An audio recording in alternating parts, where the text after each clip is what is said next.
कोविड-19 pandemic जिसके चलते पूरे विश्व में करोड़ों लोग अफेक्ट हुए। आज के अगर हम डेटा की बात करें तो लगभग 20 करोड़ लोगों को इसने अफेक्ट किया। भारत के पॉइंट ऑफ व्यू से अगर हम बात करें तो लगभग 3 करोड़ लोगों में ये इन्फेक्शन फैला, जिसमें से 4.25 लाख लोगों की डेथ हुई। बहुत से लोग ऐसे हैं जिनको अपना घर छोड़ना पड़ा, अपनी जॉब छोड़नी पड़ी। बहुत सारे लोग इसमें बेरोजगार हुए, अनएम्प्लॉयड हुए।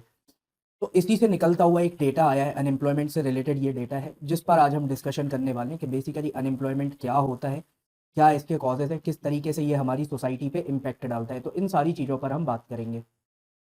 तो नमस्कार, जय हिंद दोस्तों, मैं शुभम गिरी आप सभी का स्वागत करता हूँ प्रेप आईएएस पर। आज का हमारा क्वेश्चन ये है, अनएम्प्लॉयमेंट जो कि होता है किस वजह से, कि जो जॉब्स अवेलेबल है मार्केट में और वर्कर की जो स्किल्स है उन दोनों के बीच में अगर मिसमैच है तो उस अनएम्प्लॉयमेंट को हम क्या कहेंगे। सिंपल सी भाषा में समझे कि जो एम्प्लॉयर है वो जिस तरीके की स्किल डिमांड कर रहा है वो वहाँ पे एम्प्लॉय के पास ना हो पाना, उसकी वजह से उसको जॉब नहीं मिल रही है।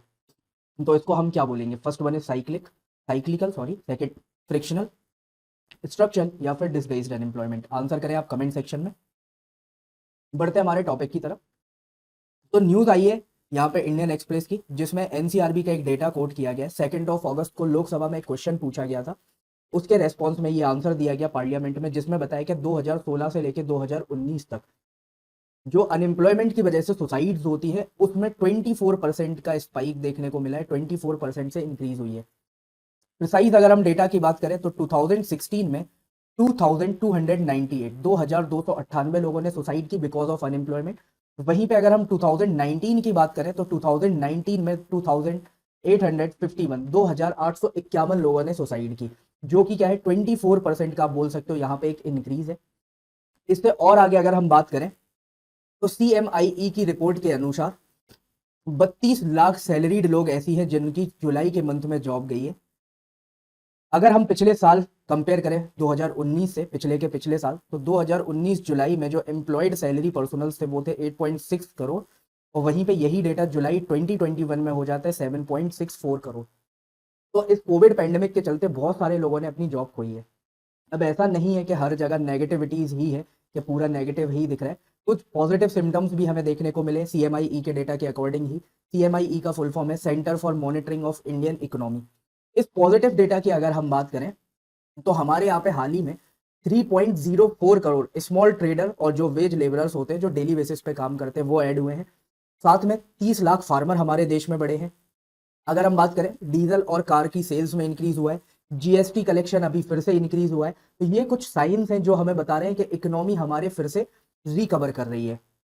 अफेक्टेड अगर लोगों की हम बात करें तो CMIE के अकॉर्डिंग ही 10 मिलियन जॉब्स केवल कोविड की सेकंड वेव की वजह से लॉस्ट हुई हैं।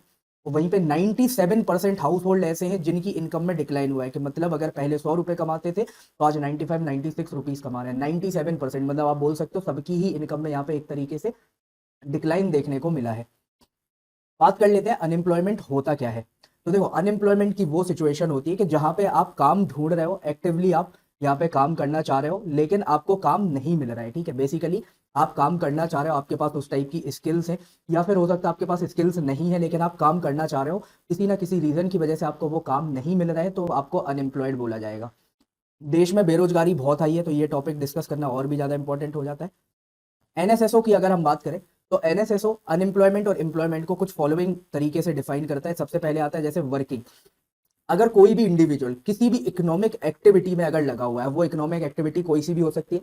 प्राइमरी सेक्टर की फार्मिंग भी हो सकती है, सेकेंडरी सेक्टर में मैन्युफैक्चरिंग भी हो सकती है, और टर्शरी में वो सर्विस भी प्रोवाइड कर सकता है। तो किसी भी तरीके की अगर वो इकोनॉमिक एक्टिविटी में एंगेज है तो हम उसको बोलेंगे एम्प्लॉयड इंडिविजुअल। वहीं पे कोई दूसरा पर्सन ऐसा है कि जो काम ढूंढ रहा है, ठीक है, लेकिन उसके पास अभी जॉब नहीं है, तो या तो वो जॉब के लिए अवेलेबल है या फिर जॉब को ढूंढ रहा है, सीकिंग जॉब और अवेलेबल फॉर वर्क, देन उसको हम बोलेंगे अनएम्प्लॉयड, के ढूंढ रहा है या अवेलेबल है लेकिन कर नहीं रहा है। और तीसरा क्या है, ऐसे लोग ना तो काम ढूंढ रहे हैं ना काम के लिए अवेलेबल है, ठीक है, मतलब जॉब कर भी नहीं रहे हो, करना भी नहीं चाह रहे हैं, तो इनको किसी भी कैटेगरी में नहीं रखा गया है। ठीक है, तो 3 तरीके से NSSO ने यहाँ पे डिवाइड किया है। इसके बाद अगर हम बात करें कि अनएम्प्लॉयमेंट के टाइप्स क्या होते हैं, अलग अलग टाइप्स, तो वैसे तो बहुत सारे होते हैं लेकिन हम कुछ मेन टाइप्स करेंगे यहाँ पे जो हमारे इंडिया के लिहाज से इंपॉर्टेंट हो जाते हैं। तो इसमें सबसे पहला आता है डिसगाइज्ड अनएम्प्लॉयमेंट। सोसाइटी हमारी कैसी है सर, पेट्रियार्कल सोसाइटी है, पितृसत्तात्मक सोसाइटी है। पेट्रियार्कल सोसाइटी में क्या होता है, जो प्रॉपर्टी इनहेरिट होती है तो वो बेटों में डिवाइड हो जाती है। खैर अब तो जो लॉज है उनको जेंडर न्यूट्रल बना दिया है, तो बेटियों को भी मिलती है, लेकिन मोस्ट ऑफ द केसेस में बेटियां जमीन छोड़ देती हैं, ये बेटों में ही बढ़ती है। अब होता क्या है कि जैसे सपोज किसी के पास 1 एकड़ लैंड है, इस लैंड पे खेती करने के लिए 5 लोगों की जरूरत है। तो इनिशियली ये जो फादर था, इसके 5 बेटे थे, इसमें ये 1 एकड़ बट गई, अभी तक कोई प्रॉब्लम नहीं थी। लेकिन अब इन 5 के 2-2 बेटे हो गए, तो टोटल अब यहाँ पे जो ये 1 एकड़ पे खेती होगी, अब ये 10 लोग करने वाले हैं। मतलब जितनी जरूरत थी उससे ज्यादा लोग यहाँ पे काम कर रहे हैं। तो इसको बोला जाता है डिसगाइज्ड अनएम्प्लॉयमेंट, कि जहाँ पे जितने लोगों की जरूरत है उससे ज्यादा वहां पे काम कर रहे हैं, जितना एफर्ट लगाना चाहिए था उससे एक्स्ट्रा एफर्ट आप लगा रहे हो। तो बेसिकली कुछ लोग यहाँ पे ऐसे हैं कि जो अननेसेसरी एफर्ट लगा के अपना टाइम और मेहनत को वेस्ट कर रहे हैं, तो इसको बोला जाता है डिसगाइज्ड अनएम्प्लॉयमेंट। सेकंड आता है आपका सीजनल अनएम्प्लॉयमेंट। सीजनल में क्या होता है, तो बेसिकली किसी भी आप बोल सकते हो सेक्टर में चले जाओ, या फिर कोई भी एक इंडिविजुअल जो पर्टिकुलर किसी टाइम पे काम कर रहा है और किसी एक टाइम पे फ्री बैठा हुआ है, तो उसको बोलेंगे सीजनल।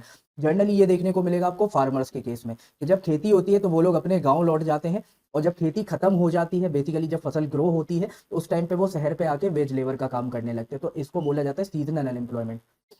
थर्ड वन आता है आपका स्ट्रक्चरल अनएम्प्लॉयमेंट, जिसमें क्या होता है कि मार्केट में जो जॉब्स अवेलेबल हैं उसके अकॉर्डिंग आपके पास स्किल्स अवेलेबल नहीं है। तो बेसिकली जॉब के लिए जो रिक्वायर्ड स्किल्स हैं और आपके पास जो स्किल्स हैं उसमें एक मिसमैच हो रहा है, तो इसको बोला जाता है स्ट्रक्चरल अनएम्प्लॉयमेंट। नेक्स्ट आता है आपका फ्रिक्शनल अनएम्प्लॉयमेंट। फ्रिक्शनल वाले में क्या होता है, तो बेसिकली जब आप एक जॉब से दूसरी जॉब में स्विच करते हो, या एक जगह से काम छोड़ते हो दूसरी जगह पे जाना चाहते हो, या कहीं से काम से निकाल दिया तो अब आप दूसरे काम को सर्च कर रहे हो, तो इसके बीच का जो टाइम पीरियड होता है, स्विच करने के बीच का जो टाइम पीरियड होता है, उसमें जो आप फ्री बैठे होते हो उसको बोला जाता है फ्रिक्शनल अनएम्प्लॉयमेंट। इसके बाद लास्ट आता है आपका वल्नरेबल अनएम्प्लॉयमेंट, जो कि मेनली हम बोल सकते हैं इंडिया के केस में लागू होता है। क्यों सर? क्योंकि हमारे यहाँ पे मेनली जो है अनऑर्गेनाइज्ड सेक्टर में या इनफॉर्मल सेक्टर में लोग काम कर रहे हैं। इनफॉर्मल सेक्टर में लीगल वर्क किया नहीं जाता है, जैसे मिनिमम वेजेस एक्ट में लिखा हुआ है कि मिनिमम इतना आपको पैसा देना है किसी काम के लिए। लेकिन ये अनएम्प्लॉयमेंट यहाँ पे अनऑर्गेनाइज सेक्टर में है, तो जिसकी वजह से क्या हो रहा है, किसी भी तरीके का कोई कॉन्ट्रैक्ट तो है नहीं इनके साथ, तो जिस तरीके से वेजेस मिलने चाहिए वो नहीं मिलते हैं। ठीक है, तो इसीलिए हम इसको बोलते हैं वल्नरेबल अनएम्प्लॉयमेंट, क्योंकि इनको जो पैसा मिलना चाहिए, जो यहाँ पे फैसिलिटीज मिलनी चाहिए, जो प्रिविलेजेस मिलने चाहिए, वो नहीं मिल रहे हैं। अनएम्प्लॉयमेंट के आगे अगर हम बात करें कि अनएम्प्लॉयमेंट को हम मेजर किस तरीके से करेंगे, कौन कौन सी अप्रोचेस होती है, तो एनएसएसओ यहाँ पे 3 तरीके से इसको मेजर करता है। First one is usual status approach. इसमें क्या होता है कि बेसिकली ये देखा जाता है कि आप कितने टाइम के लिए काम नहीं कर रहे हो, ठीक है, साल में। अब वो हो सकता है कि आप 10 दिन लगातार नहीं कर रहे हो, महीने भर नहीं कर रहे हो, 2 महीने नहीं कर रहे हो, तो इसको बोला जाता है यूजुअल स्टेटस अप्रोच। सेकंड होता है वीकली स्टेटस अप्रोच। इसमें ये देखा जाता है कि सपोज आप काम तो कर रहे हो, लेकिन हफ्ते का कौन सा दिन ऐसा है जिस दिन आपको काम अवेलेबल नहीं हो पा रहा है। जैसे सपोज कोई रियल एस्टेट सेक्टर में और वो कंपनी संडे को बंद रहती है, तो एक वेज लेबरर जो है उसको संडे को काम नहीं मिल रहा है, तो संडे उसके लिए अनएम्प्लॉयड डे होगा, क्योंकि अब उसको तो डेली कमाना है, डेली खाना है। और तीसरा होता है डेली स्टेटस अप्रोच, के एक हर साल में कौन सा ऐसा महीने में या वीक में कौन सा ऐसा दिन है जिस दिन उसको काम नहीं मिल रहा है, तो डेली बेसिस पे एनालिसिस किया जाता है। तो ये 3 अप्रोचेस भारत में फॉलो की जाती हैं। कॉजेस की अगर हम बात करें कि भारत में अनएम्प्लॉयमेंट के कॉजेस क्या है, तो सबसे मेन जो कॉज है भारत में अनएम्प्लॉयमेंट का, वो है सर लैक ऑफ एजुकेशन। हमारे देश में अगर हम बात करें, तो जो हमारे स्कूल का क्यूरिकुलम सेट किया जाता है, जो सिलेबस सेट किया जाता है, वो आज भी इस तरीके से डिजाइन नहीं किया गया कि मार्केट में जो स्किल्स रिक्वायर्ड है वो स्कूल और कॉलेज लेवल पे बच्चों को नहीं सिखाई जा रही है। तो हमारे यहाँ पे लोग पढ़े लिख कर भी अनपढ़ जैसे ही रह जा रहे हैं, उनको जॉब्स वहां पे नहीं मिल पा रही है। Lack of access to land, जो हमने डिसगाइज्ड अनएम्प्लॉयमेंट की बात की, कि बेसिकली वो क्यों हो रहा है, क्योंकि जमीन की कमी है और एक ही फैमिली में बहुत सारे लोग हैं वो उस पर काम कर रहे हैं।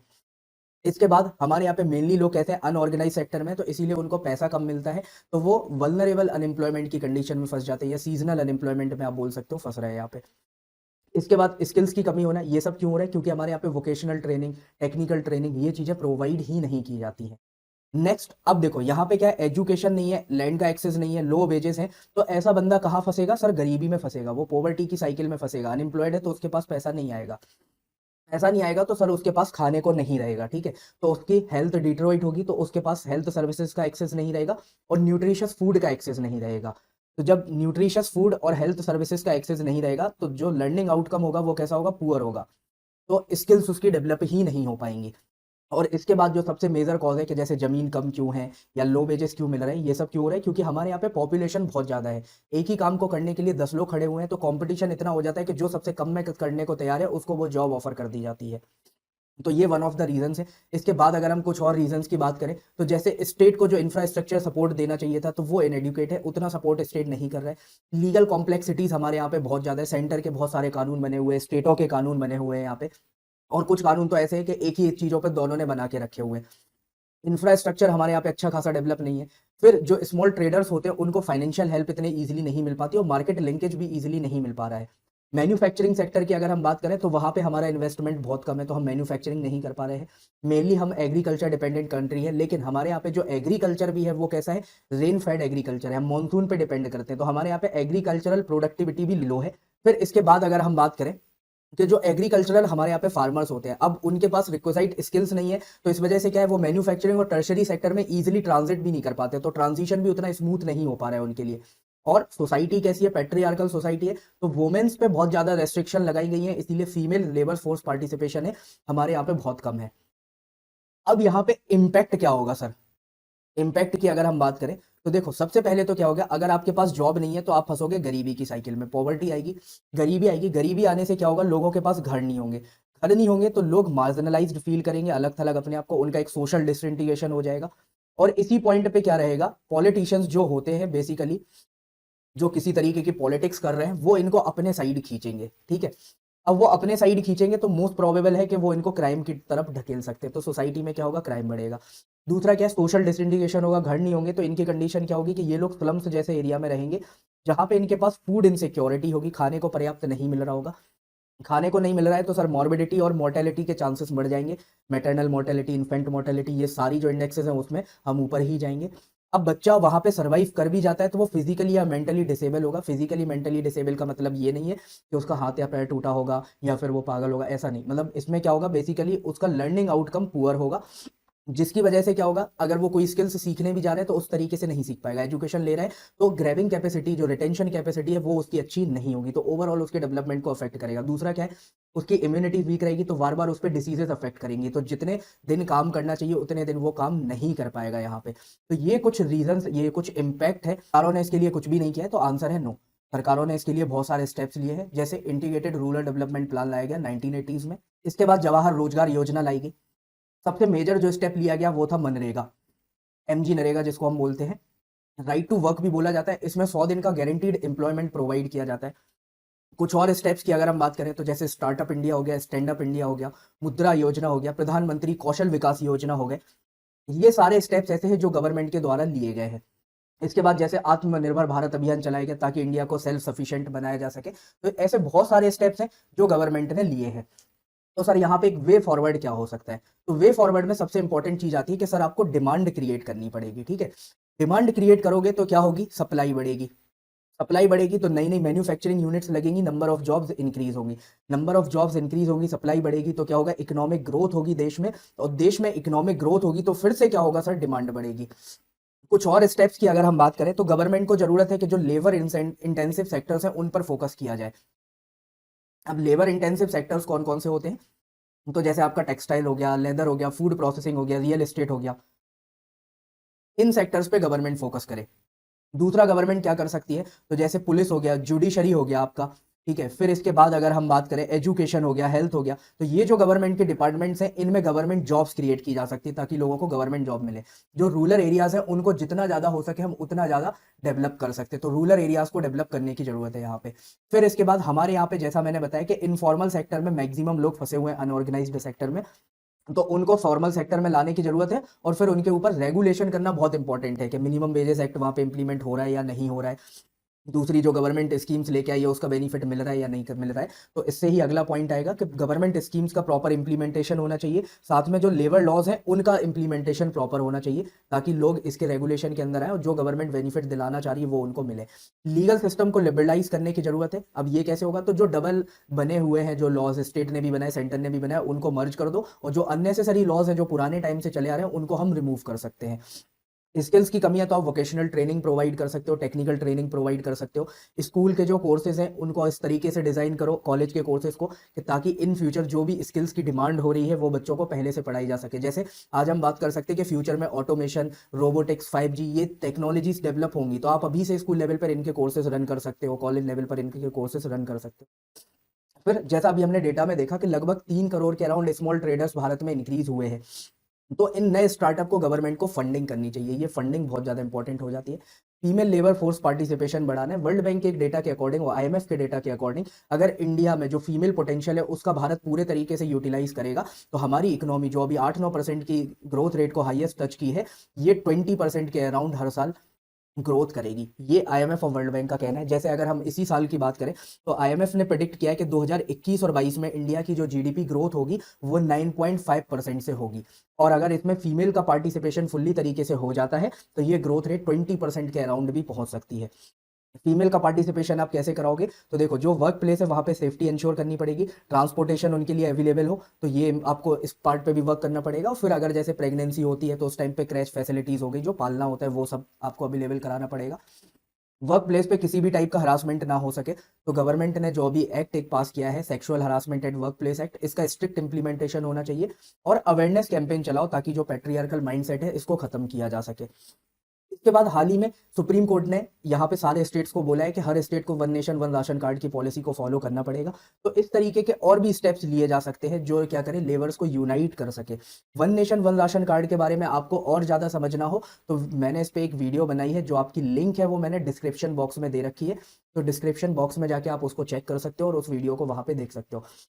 इसके बाद अगर हम बात करें तो जैसे हमने आत्मनिर्भर भारत की बात की, ठीक है, तो आत्मनिर्भर भारत जो हम योजना लेके आए, तो केवल योजना लाने से कुछ नहीं होगा, इसको प्रॉपर तरीके से इंप्लीमेंट करना पड़ेगा। क्योंकि यहाँ पे ये ऑब्जर्व किया गया है कि जब भी अनएम्प्लॉयमेंट 1% से बढ़ता है, अनएम्प्लॉयमेंट 1% से इंक्रीज होता है, तो हमारी जीडीपी 2% से डिक्रीज होती है। तो गवर्नमेंट को अनएम्प्लॉयमेंट को कंट्रोल करना पड़ेगा। अनएम्प्लॉयमेंट हमारे लिए बहुत बड़ा फैक्टर हो सकता है, अगर हम इसको कंट्रोल नहीं करते हैं तो अनएम्प्लॉयमेंट को कंट्रोल करना बहुत ज़्यादा जरूरी हो जाता है। ठीक है, तो ये हमारा आज का पूरा डिस्कशन था, जिसमें हमने अनएम्प्लॉयमेंट के अलग अलग फैक्टर्स, अलग अलग जो डायमेंशंस हो सकते थे, उन सब के बारे में समझा। किसी भी तरीके का कोई भी डाउट हो तो आप कमेंट सेक्शन में पूछ सकते हो। वीडियो को अगर अभी तक लाइक नहीं किया हो तो जल्दी से जाके लाइक कर दो। वीडियो अच्छी लगती है अगर आपको तो लाइक कर दिया करो, उसी से पता लगता है कि आपको वीडियो अच्छी लगी है या नहीं लगी है। वीडियो को और लोगों तक शेयर करो ताकि और लोगों तक भी यहाँ पे ये डेटा पहुंच सके, उनको भी इसकी जानकारी मिले। चैनल को अभी तक सब्सक्राइब नहीं किया है तो जल्दी से जाके सब्सक्राइब करो। वीडियो को देखने के लिए आप सभी का बहुत बहुत धन्यवाद। Thank you so much. जय हिंद।